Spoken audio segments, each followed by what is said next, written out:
जिस तरह से रोहिणी आचार्य ने ट्वीट किया, परिवार बहुत भावुक किया है।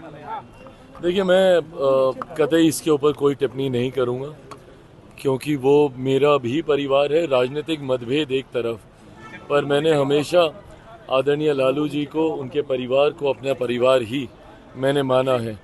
ऐसे में आज जब उनके परिवार में इतना कुछ चल रहा है, मैं उस दर्द, उस भावना को समझ सकता हूँ।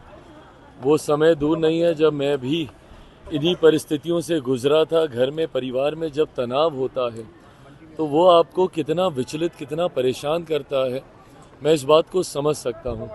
और ख़ास तौर पर उम्र के इस दौर में जिसमें आदरणीय लालू जी हैं, स्वास्थ्य के इस पड़ाव में जिसमें वो हैं, ऐसे में पारिवारिक कलह स्वाभाविक है, उनको काफ़ी परेशान, विचलित करता होगा। मैं बस इतनी प्रार्थना करूंगा कि जल्द से जल्द ये पारिवारिक कलह सुलझ जाए। मेरे भी भाई बहन हैं ये सब। ऐसे में मैं चाहूँगा कि जो भी दूरियां हैं और जिनकी भी वजह से है, जल्द से जल्द पूरा परिवार एक हो। राजनीतिक मतभेद हम लोग के हैं, वो राजनीतिक मंच पे हम लोग लड़ाई लड़ते रहेंगे, बट परिवार एक जल्दी हो जाए, ये मैं ज़रूर प्रार्थना करूँगा। अपील किया है सर, और कहा है कि कोई भी बेटी जो है अब अपने माता पिता के लिए न करे, बेटा आगे आकर के बेटा करे, बेटियों को कोई मान सम्मान नहीं देता। देखिए, मैं उनका दुख मैं समझ सकता हूँ, और जब बेटी ऐसी बातें बोलती है तो सोचिए वो घर से कितना परेशान हुई होंगी।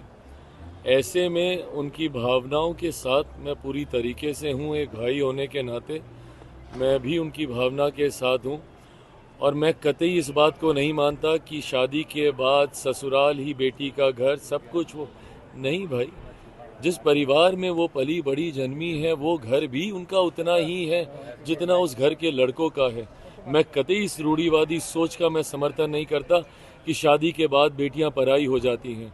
बेटियों का मायका भी उनका उतना ही है जितना उस घर में बेटों का है, और उनका ससुराल भी उनका उतना ही परिवार है जितना उस ससुराल के बेटों का है।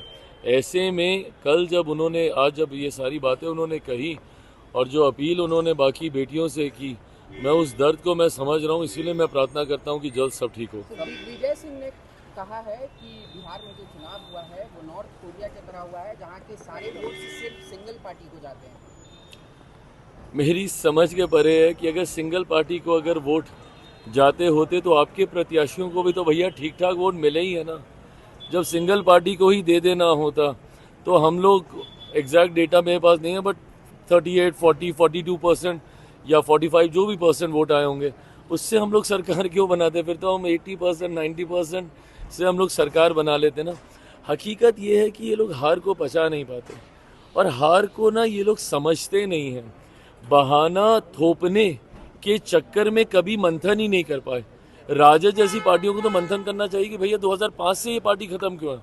2005 में जब से मुख्यमंत्री आए, 2010 में भी यही परिणाम था, 2015 में भी यही परिणाम होता अगर नीतीश कुमार जी उनके साथ नहीं होते, और 2020 में भी यही परिणाम होता अगर यूनाइटेड एनडीए होता, चिराग पासवान अगर उस वक्त अकेले चुनाव नहीं लड़ रहा होता। तो 2020 से राजद जैसी पार्टियां समाप्त हैं, और कांग्रेस का तो कोई वजूद पहले भी नहीं था, आज भी नहीं बचा है। तो ये मंथन करने की बजाय ये जो ठीकरा फोड़ने का काम करते हैं ना, इसी सोच ने सर्वनाश किया इन लोगों को। यादव ने कहा है